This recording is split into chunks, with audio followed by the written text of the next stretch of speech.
안녕하세요, 여러분. 전차는 이벽의 종횡무진 영화 역사를 탐하다 동학 1탄에 이어서 오늘은 동학 두 번째 이야기 임권택 감독의 개벽을 중심으로 펼쳐보도록 하겠습니다. 이덕일 소장 나오셨습니다. 안녕하세요. 단도직입적으로 한번 여쭤보겠습니다. 개벽 영화 역사학자로서 어떻게 보셨는지 궁금하네요. 그 전에 1962년에 나온 뭐 최훈 감독의 동학나는 저를 이제 못 봤고요. 네. 그 개벽은 봤는데 그 동학나는 대신에 자료는 좀 떠 있더라고요, 내용이. 네. 그래서 그 내용대로 보니까 그 여기에 주인공으로 나오는 동학난의 주인공으로 나오는 사람들은 사실 크게 이제 동학에 우리가 알고 있는 뭐 그 최재우, 최시영, 뭐 전봉준 이런 사람들이 등장하는 것이 아니라 한 평민 출신의 춘구라는 인물이 이제 최영균 씨가 신영균 씨가 이제 그 주연을 했고 그다음에 그 뭐 양반 출신의 뭐 상도라는 인물이 나와서 뭐 그렇게 맺어지던데 그 반면에 이 개벽은 그 최시영 선생의 이제 인생을 중심으로 여기 이제 이어지고 있는 거죠. 그러니까 오히려 전 이 개벽을 볼 때 약간 역사 다큐멘터리 비슷한 느낌을 좀 가지고 봤어요. 상당히 이제 그 한국 영화 중에는 약간 좀 특이하다고 할 정도로 이제 고증을 상당히 좀 이제 한 영화고, 그래서 좀 다큐멘터리 식으로 이렇게 쭉 이제 진행이 되다 보니까 뭐 저로서는 영화를 볼 때 사실 이제 영화는 일단 뭐 재미가 있어야 되잖아요. 그러다 보니까 그 극적인 요소라든지 그 또 뭐 이제 제가 대략 최시영 선생의 인상을 좀 알고 봐서 그런지 뭐 극적인 그런 요소는 조금 이제 떨어진다라는 그런 느낌을 가졌습니다만 상당히 한국 영화 치고는 이제 고중에 좀 충실했던 뭐 그런 영화가 아닌가라고 그렇게 봤습니다. 사실 임권택 감독이 이 영화 전에 장군의 아들로 뭐 기록적인 성공을 거뒀고 그래서 그야말로 흥행 감독으로 진짜 자리를 완전히 굳혔죠. 그래서 사실은 상업 영화로 그렇게 큰 성을 거둔 임권택 감독이 이렇게 개벽처럼 굉장히 육중한 무게의식을 지닌 또 상대적으로 고증에 철저한 역사 영화를 만들었다는 데서 저도 굉장히 사실 큰 감동을 받았고요. 그리고 이제 이 영화 93년에 바로 그 유명한 서편제가 선보이지 않습니까? 예. 그래서 우리 저 임권택 감독의 이제 자의식 자체가 70년대, 80년대를 거치면서 이제 만다라 이후에 영화 감독으로서 자의식이 막 이제 확장되면서 제가 볼 때 이 개벽에서 완전히 결정체를 이룬 게 아닌가 이런 생각을 개인적으로 했습니다. 그래서 우리 임권택 감독께서 개벽을 만든 감독이었다라는 사실이 굉장히 자랑스럽게 다가왔어요. 왜냐면 이 영화적으로는 좀 문제가 좀 있습니다. 제가 볼 때 가령 전봉준에 대한 묘사가 너무 피상적이라든지 아무리 최시영을 중심으로 갔다 할지라도 그리고 이 영화는 이제 우리 스승인 수은 최재우가 이제 죽으면서 고비 원주라는 명언을 남기고 가시잖아요. 너 절대로 빨리 죽으면 안 된다 이거예요.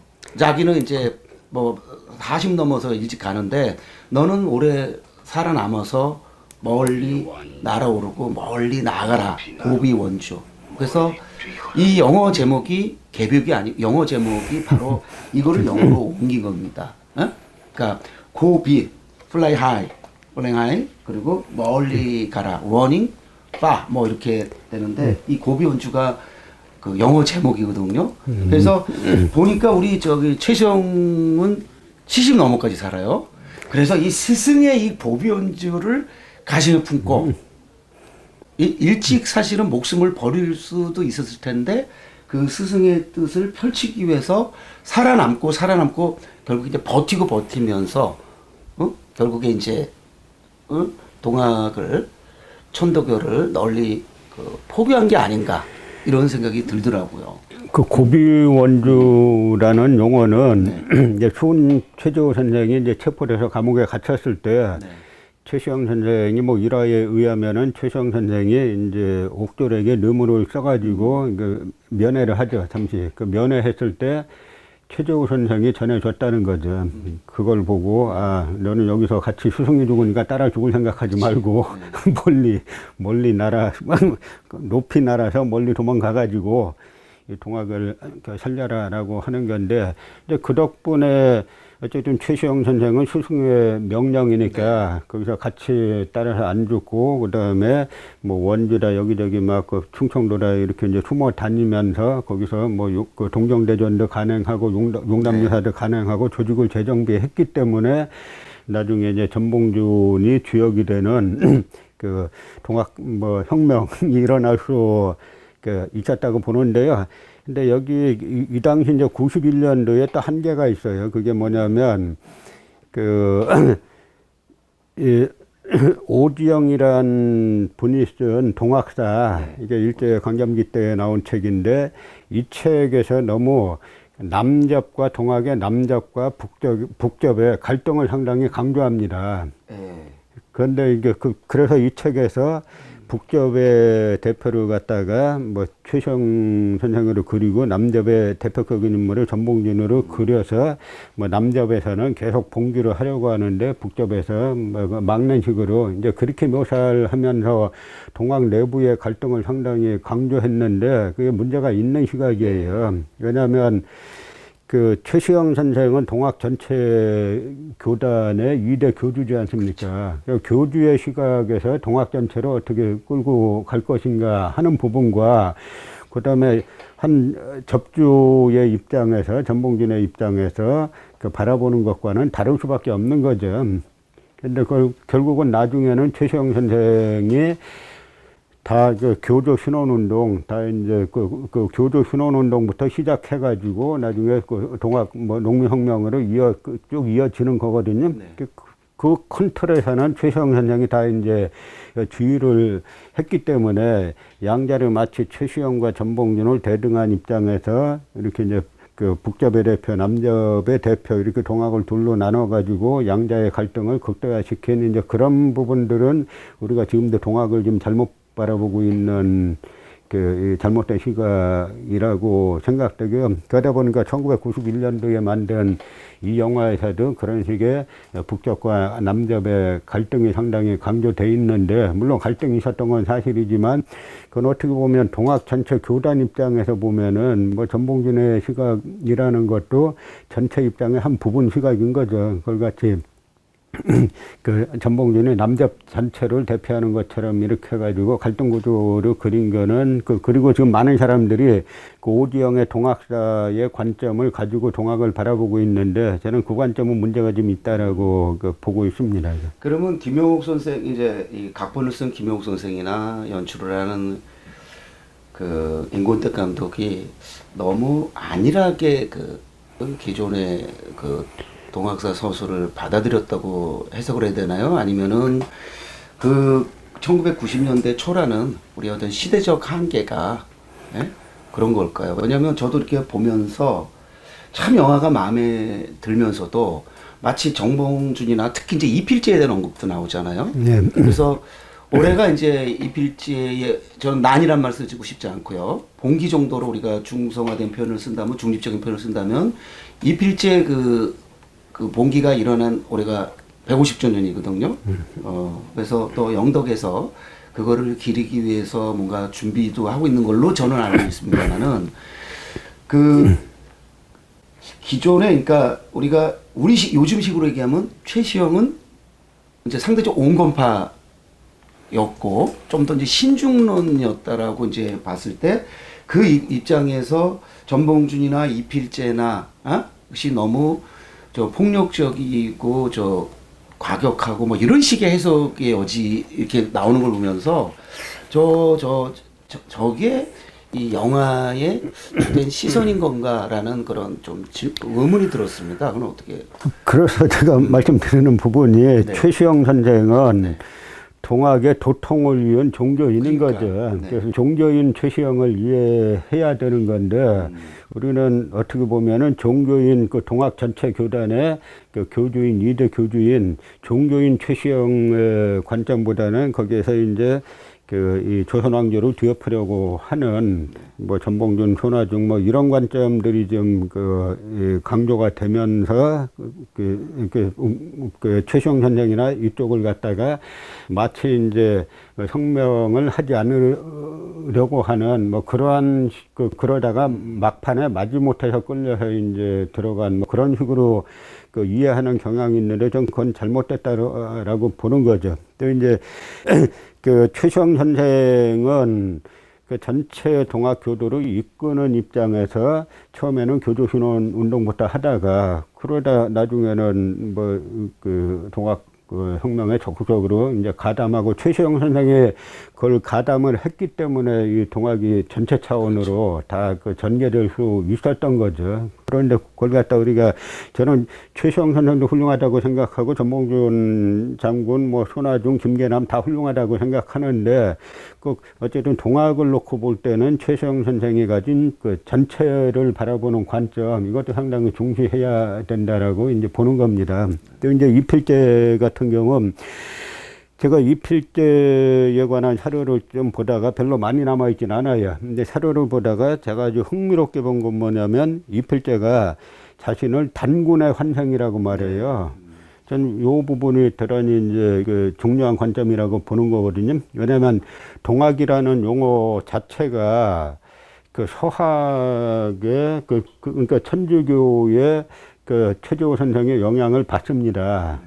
그래서 이제 그 서학에 맞서는 개념으로 이제 동학이란 걸 만드는데 결국은 그 동학을 하다 보면 과연 동쪽 이제 우리를 나타내는 용어인데 동학을 하다 보면 결국 최고봉이 뭐냐 그 뿌리로 찾아 올라가 보니까 이 이필제가 이번에 그 당시 난이 아니라 봉기를 일으키기 전에 자기 자신을 그 단군의 환생이다라고 했다는 그 한 대목이 많은 그 이필제의 사상을 말해주는 것이고 이것이 또 어떻게 보면은 그 당시 이제 동학 교도들의 동학 서학에 맞서는 여기서 말하는 서학에는 가장 중요하게 끼는 게 일본이 끼는 게예요. 일본은 동쪽으로 본 게 아니라 서양호랑 개인지 앞잡이로 바라봐가지고 최재호 선장도 그 안민가에서 내가 이 개 같은 외적놈을 하늘님의 조화를 받아가지고 한 번에 못 쓸어버리겠다 이런 이야기를 하는데 그런 동학 우리 관점으로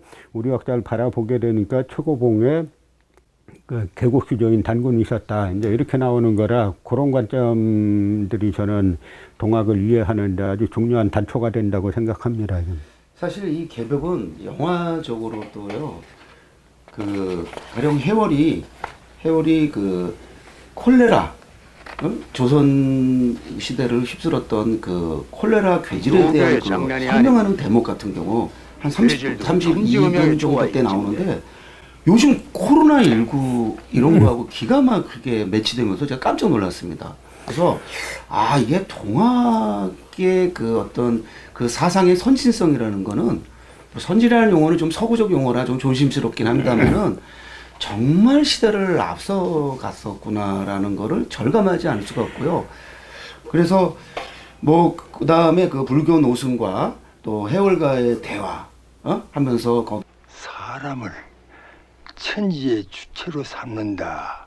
동학의 으뜸가는 가르침은 사람의 평등이며 평등하기 때문에만 천지와 하나가 될 수 있는 겁니다. 여기 막 동학의 의미와 그 이런 것들을 그래서 이 영화를 보면서 이 영화는 아까 역사적 고증이 잘 됐다라고 말씀하셨는데 이 동학에 대한 이해에 아주 필요한 교재로서 손색이 없겠구나.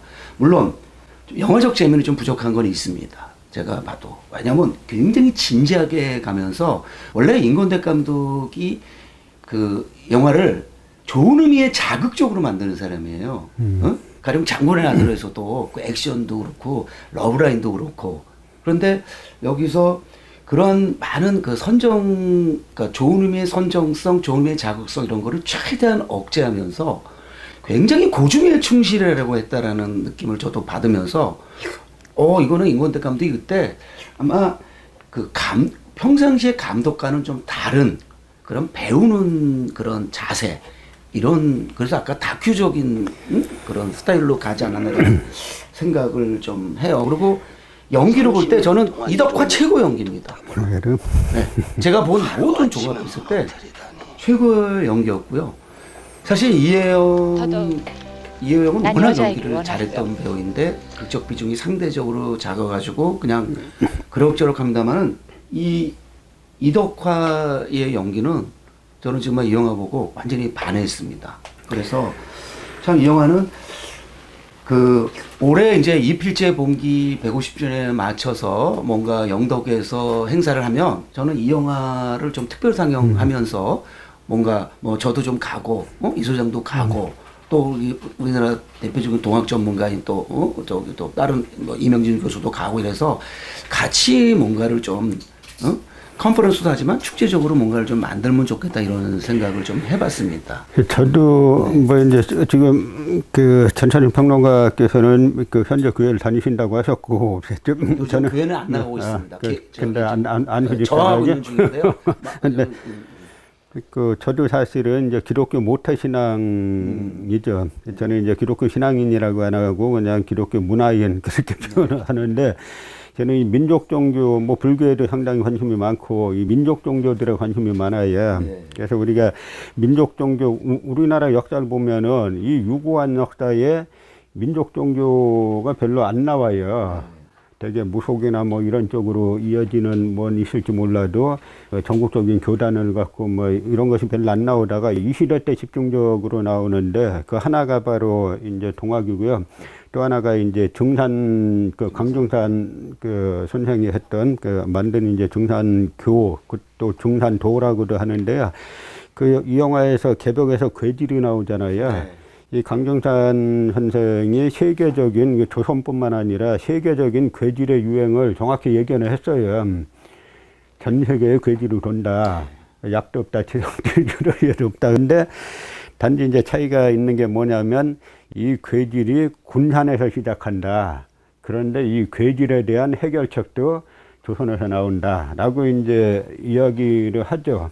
이 괴질의 시작이 뭐 중국 무안인데 그 부분은 틀렸지만 이 당시에 그 전 세계적인 전염병 괴질이 돈다라는 걸 뭐 예견했다는 이런 점에서 볼 때는 이분들이 다 저희가 쓰는 용어로 영빨이 대단히 있는 분들이에요.